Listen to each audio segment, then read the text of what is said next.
Last time on Wolverine and the X-Men, a girl was introduced who has nothing to do with the rest of the series.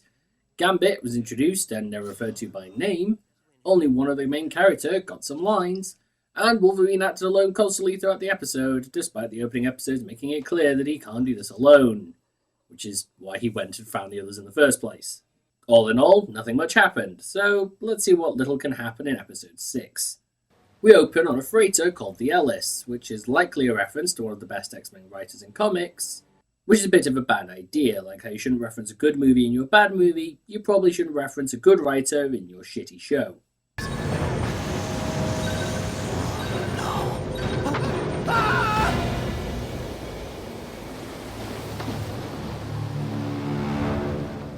Was that completely pointless given the rest of the episode? Yes. Yes, it was. Moving on to the episode proper, we get our stroking of Wolverine's ego pretty early on in the episode. Until, of course, Shadowcat turns up being the biggest idiot possible. So, Bobby said you wanted to see me? I'd be more annoyed if this was the dumbest use of her powers in this show, but that's still bringing a helicopter inside a building from the opening episodes. Also, the shot of the two of them really sums up how comics think body types work. We learn that Cerebro has picked up Nightcrawler's trail, though oddly cannot specifically locate him because plot convenience, while we see that Nightcrawler is watching over mutants travelling to Genosha. The only problem with these random flashes of memory is it seems less like he's actually flashing back to these events, and more like at some point he's going to remember he left an iron on. As the boat sets off, Nightcrawler helps out the cold and starving mutants by stealing food and blankets for them, which I am sure will have no repercussions whatsoever. I mean, it's not like this crew already doesn't like mutants or anything.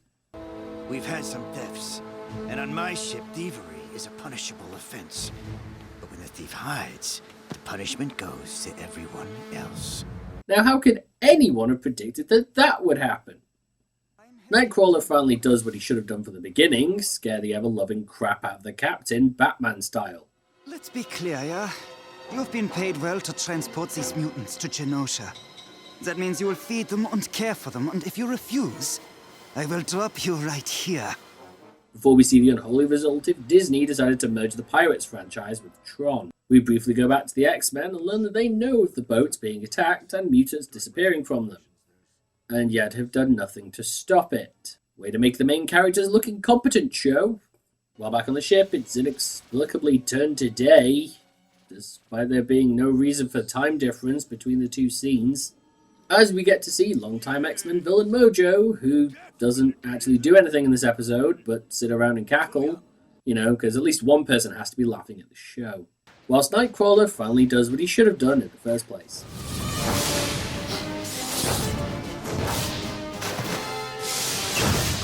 Leave now and you won't get hurt.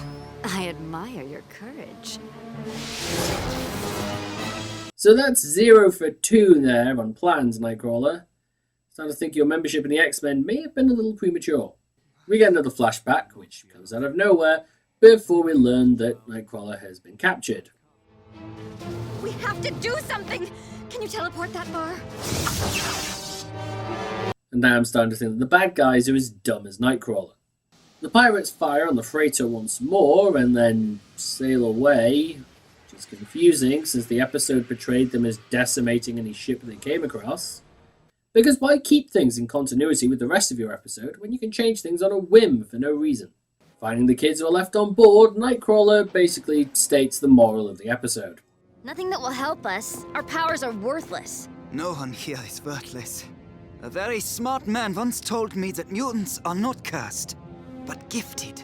Which is incredibly stupid when you consider the fact that being able to breathe underwater is a frigging awesome superpower to have, and the other girl can talk to machines and get them to do what she wants without ever having to know how to work them.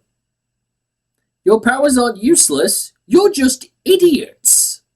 Also say hi to Pixie, everyone. You may remember her from the X-Men First Class movie where she did absolutely nothing, which she continues to do in this episode. They managed to get the boat working and chased after the pirates, with Nightcrawler doing his best Captain Jack Sparrow impression. Fire!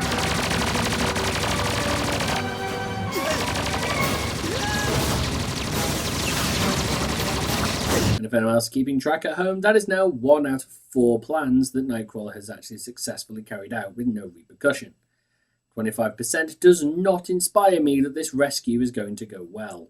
While Nightcrawler fights the pirates, the Fish Boy finds the other mutants, who pretty much just seem to have been sitting around and doing nothing. Did these guys end up selling the Bermuda Triangle of Intelligence or something right now? Because every character in this seems to be an idiot. Nightcrawler defeats the six-armed lady by ripping off her bionic arms and then totally threatening to do the same to real ones. Be careful. You have no more mechanical arms to lose. And while the rest of the X-Men show up and recruit Nightcrawler, the episode ends on some nightmare fuel. If they fight like the blue one, I must have them all. So, what about this episode? Well, as much as I want to say I hate it, as much as I have other episodes, I will say that this does feel like a marked improvement. For once, we're actually following someone who's not Wolverine, and seeing them do what the X-Men do best, helping their kin. This is the first episode that's felt like the old series, having a message that shines through and can be used by kids as a lesson in life, even if the message was extraordinarily unsubtle. Now, the problem is that the episode is so poorly set up and executed in that way the series only seems to be able to do.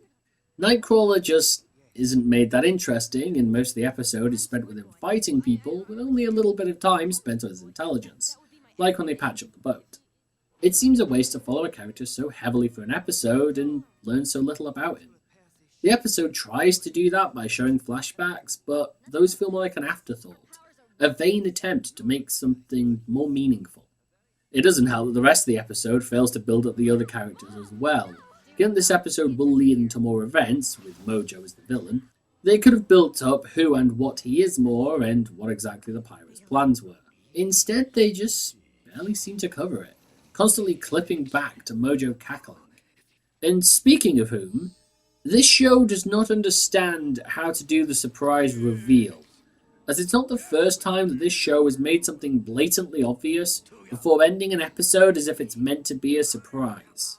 All they had to do was show Mojo in silhouette or only show little bits of him and then show all of his horrific glory at the end, thus being a little scary and surprising.